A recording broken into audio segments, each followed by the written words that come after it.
Atiku Abubakar, the 2023 presidential candidate of the People's Democratic Party, is advocating for a broad opposition coalition to challenge the ruling All Progressives Congress, that's the APC, in the 2027 general election. He believes this coalition is necessary to rebuild the country and unseat the APC-led government. Atiku's proposed coalition involves perceived key political figures across political lines, which might include Peter Obi, a former Labour Party presidential candidate, and Nasir El-Rufai, a former Kaduna State governor. Now, to discuss this, I'm joined by Paul Ibe, who's the media aide to Atiku Abubakar. He joins virtually from Abuja. Thank you for your time, sir.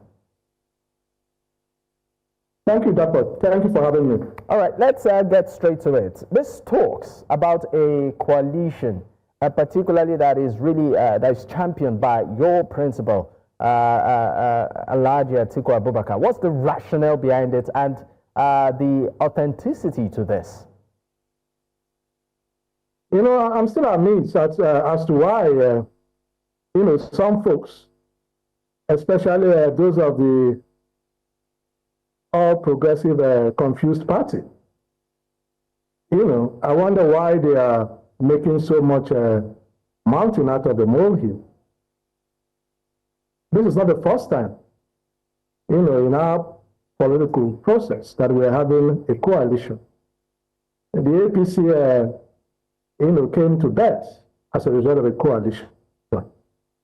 And once again, you know, Nigerians are faced with a situation where they are focused on reclaiming, you know, their country with a view to rebuilding it.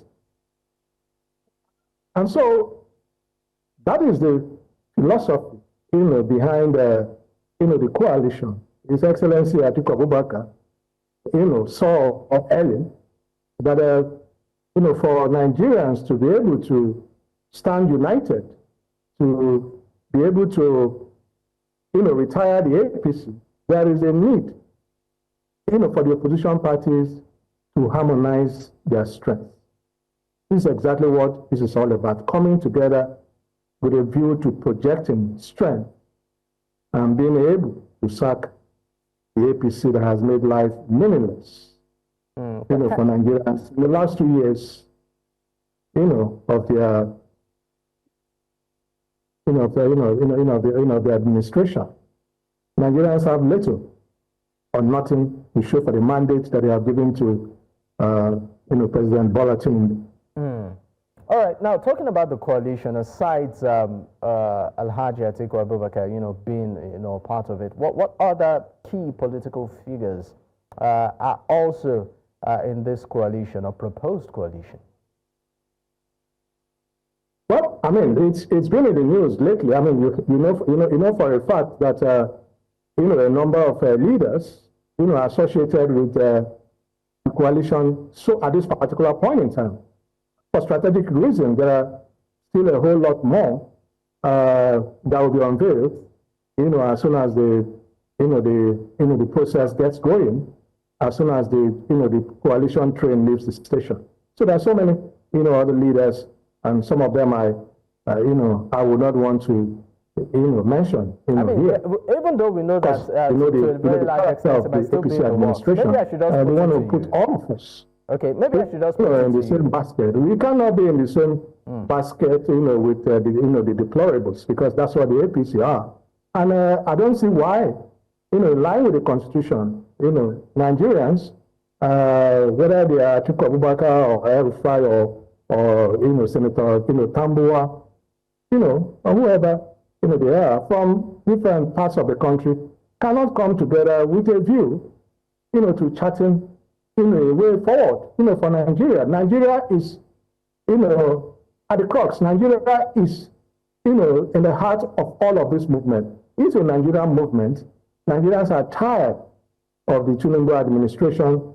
Security is, you know, the state of insecurity is, I mean, it's been worse since the reins of governance were handed over to President Tinubu, you know, May 29th of 2023. You know, their material well-being, you know, has depreciated.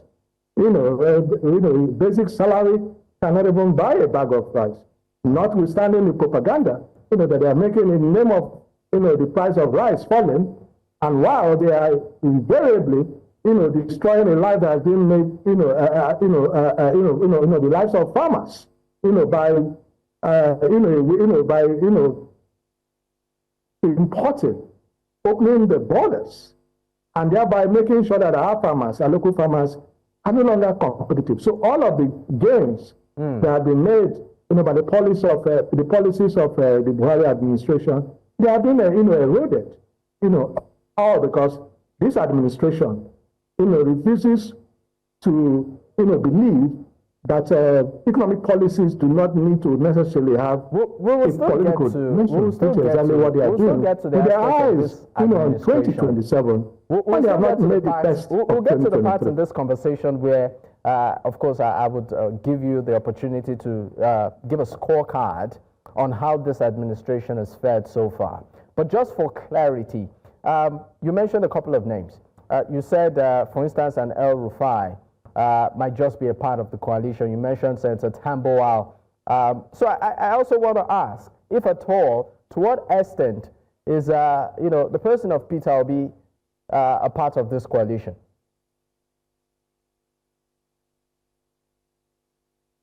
I told you, when I also mentioned the individuals that I've mentioned, that there are people that I will not mention for strategic reasons. I will not mention them, here. Does that include Peter Obi, sir? Sorry? Does that include a Peter Obi? I believe that those who are coalescing, the leaders, the stakeholders, the movements, the political leaders, they know exactly, they are talking to one another. They know exactly who is on board. And I don't think it will be fair for me to pull out the rabbit, from the hat, so to say. Let's tarry a while. All I can tell you for now is that the coalition baby, will be bettered sooner than later. The People's Democratic Party has distanced itself from this coalition, saying that if at all any form of coalition is meant to happen, it's other individuals coming into the party and not the party, stepping out. I mean, as a media aide to His Excellency Alhaji Atiku Abubakar, I mean, how do you react to this? How is he reacting to this? The PDP distancing itself, his party. Is he working alone? The PDP will be the biggest, should be the biggest, will be the biggest beneficiary of the coalition. As the biggest opposition, party, the most influential opposition party, they should, their leaders should take an interest, in this ongoing, coalition. However, those who appear to be bad-mouthing, the coalition are also, ironically, those who are also, those creating crisis, in the PDP. Who are these people? Who are these people? Simply because can you be very specific as regards the people who are creating the this Minister of the FCT has a mandate to be the undertaker. He has a job, to ensure the decimation of the PDP.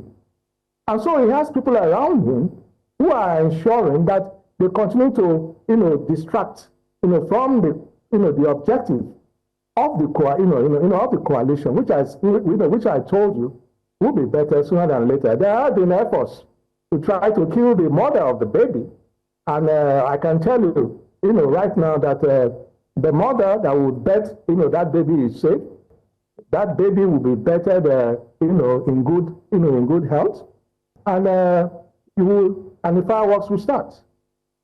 You mentioned that the Minister of the FCT, is sort of playing a strategic role in ensuring that the coalition does not find friction and creating some sort of crisis within the People's Democratic Party. How is that?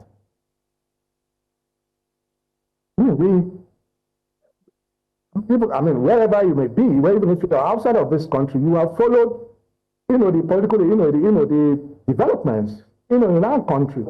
How can a man who has benefited from, the PDP, a man who has been local government chairman, who has been minister, who has been a two-time, governor, decides now to side with the opposition, party.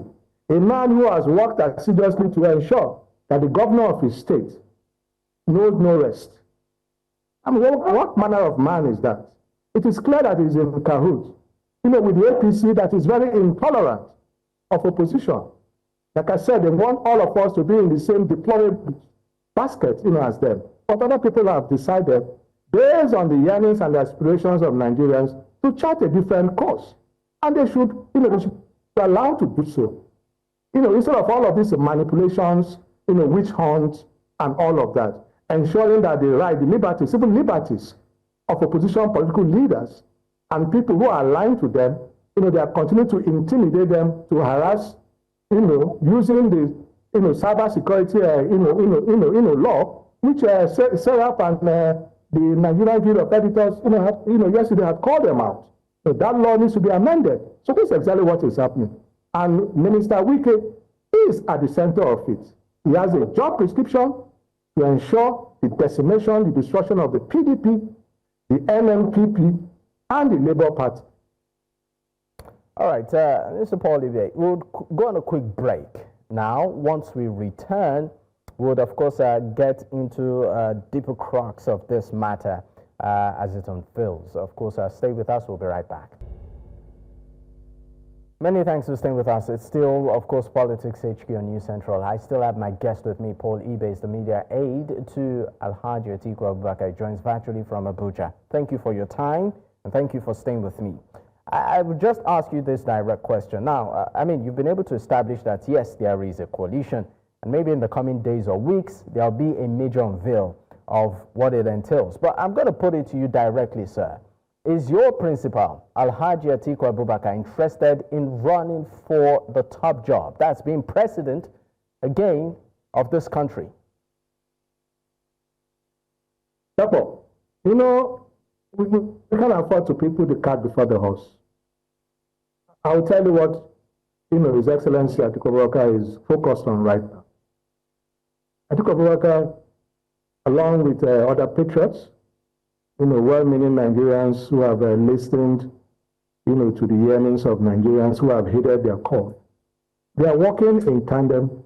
He's working in tandem, with those leaders to ensure, the path, of the coalition, to ensure that the coalition, becomes a very formidable platform, for mobilizing Nigerians, towards the objective of, wrestling, power of sacking the APC in 2027. That is his focus right now. Moreover, I think it would be insensitive of any leader, or any other, to be talking about the aspirations right now. Why do I say that? You said it's insensitive. Why is that? Well, yes, it is, because look at the material conditions of Nigerians. They are barely able to survive. President Tinubu has made little, of his mandate. And so why don't we direct energies towards ensuring, like we've been doing, to counsel this president, to provide alternative ideas, to them, like, for example, when they made the Nigerian policy, which in any case is nothing new. The problem that we have is there are too many policies all over the place. It's about the implementation, the political will. You talk about counsel. Sorry for interrupting you, sir. You talk about counsel. But then again, we are talking about a coalition here. I would like to believe that this coalition is not brought together to counsel the ruling government or the ruling administration of President Bola Ahmed Tinubu. For many Nigerians, it's believed that it's a strategic move ahead of 2027. This is where I'm going with this, sir. Even though we know that it's no form of formal agreement, but there's also the issue of, or the idea of a zoning formula, where it's believed that for now, the power rests with the South. So, in terms of presidency, so even if there maybe should be a change of government, some sort of unwritten agreement that, look, it should stay with the South. So my question to you is this, sir. What is an it for Alhaji Atiku Abubakar with this coalition and ahead of 2027? Why is he involved in all of this? Couple. First things first. If there is no coalition in place, nobody will be talking about any aspirations. So why don't we focus? Like I said, the focus right now is to ensure the birth of the coalition, is to ensure that it is nurtured to become a very viable platform. This is a coalition of co-equal leaders. And so we can't be talking about who is president and who is vice president. No. When we get to that bridge, we will cross it. But right now, the focus, everybody is working towards ensuring the birth of the coalition, ensuring that it is nurtured to become a very viable platform. So is the coalition, just for Nigerians to have a better perspective of how it might, dovetail into, is it a coalition that, is hoping to morph into a political party, or an existing political party that maybe is, an amalgamation or a merger of other political parties? Or is it an entirely new party in itself? It's not an entirely new party. It's a mix. It's what the ethnic people of South Nigeria, of Cross River State, we call it Edikainko. It is an Edikainko, and political parties of individuals, of movements, of stakeholders, of leaders. It is all, of that. It's an amalgam, of all of that. Under an existing party, right? Ahead of 2027. Whether the party is existing, you and I know that the APC-controlled INEC will not register a new party. You know that for a fact at this point in time. So you use your tongue and count your teeth. All right, just quickly, before, of course, we come back to the issue of coalition again, let's talk about the current administration. You said that over time, there has been some sort of counsel, by your principal to the ruling government on our best, to alleviate the sufferings of Nigerians and implement policies. So far, given a scorecard, 10 being the highest, how would you rate the performance of the current administration, or maybe the emergence of the APC government, since the PDP lost out at the center? The performance is 2015? Yes. Since 2015? Yes, sir. In 2015, shortly before this, the APC came on board, the economy of Nigeria was #1 on the African continent. The GDP, over $500 billion. We are #1. Do you know what number we are now? We are #4. So if we are to use GDP as a basis, to assess their performance, you know that we have gone backwards. In 2015, the bag of rice before the APC came on board was about 8,000. And we've seen the bag of rice go beyond 100,000. The last one that I bought in a wholesale market was actually 87,000. That was last week. Prices have hit the roof. Insecurity is now a way of life. Local governments are being taken over by the terrorists. I didn't say that. Governor Zulum of Kaduna State and the Emir, the show of Borno, they said that communities have been overrun. Look at banditry. Look at the state of insecurity. Look at the killings. And while these killings were happening, our president, he was in another country that had been built, on the back, and the blood and tears of those people in France, he was there. While what was expected of him was to cut short his holiday and return back home to fix, to fix the country. I mean, so you look at it in every, whether it is in, security, whether it is in the economy, whether it is in the social, aspect, of life. We have never been this divided on account of, of the APC, that drags, religion, tribe, and tongue into our body politic. This is an administration. We saw clearly the plurality that was in the system. We saw during the PDP era, how every section of the country was accommodated. Now, certain offices, key offices, are the exclusive preserve of people who speak in a particular way, who worship in a particular way. I mean, they forget that inclusiveness is a tool for national unity and stability. But as long as we continue to tell some people they are not good enough to be Nigerian, they should go to hell, those people inevitably will make hell, for you. And so you see that all of the things, they are self-made. All of the problems is that they were never prepared for governance. Right from in 2015, they just wanted power for the sake of power. They didn't know what to do with it. Not forgetting that even His Excellency Atiku Abubakar borrowed them, his policy documents for them to take whatever they want, from it. After all, the Niger Delta Ministry and some of the policies of the Yar'Adua administration were actually the policies of Atiku Abubakar, back then. So there's nothing wrong.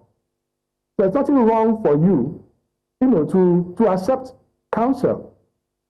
But it's like we're having a conversation with, people who are deaf. They don't have what it takes, and they're also not prepared to listen to wise counsel. All right. So like I was saying, with the made in Nigeria, policy, if the president is that serious, he should trade his Escalade, car, for maybe an innocent, or a law, and will send a very strong signal that yes, from the top, we are going to implement this policy. It's not only just for the masses. All right. So, or is it? So you are saying that the president should lead by example. He should trade his Escalade for a locally manufactured vehicle like the Innocent or the North. Oh yes, he should. And so when he's sick, he should go to Lagos University Teaching Hospital, or you go to the hospital that was built, by former governor of Akwa Ibom, now Senate President, 40 billion, naira, hospital that was built in Uyo. And there are so many other hospitals. Sorry, before I let you go, Mr. Paul, hospitals, our primary hospitals. Before I let you go, I mean, you've given some suggestions. I mean, 30 seconds, I'd like a response to this. But, I mean, this is what we hear, even from politicians, when they're out of power. But I want to ask you, point blank, do you think part of what you're saying is what your principal will do if he was in government? Comparing Atiku Abubakar to President Tinubu is like comparing, we should stop doing this, stop comparing apples and oranges. Tinubu was never prepared for governance. He didn't have a blueprint. He was just overrated. What supposedly worked in Lagos was not as a result of what Tinubu did. It was a result of what people like former governors Fashola and Ambode did. All right. Thank you so much for your time, sir. It's been a privilege speaking with you. Mr. Paul Ibe, Media Aide to Atiku Abubakar, joining virtually from Abuja. Once again, thank you, sir.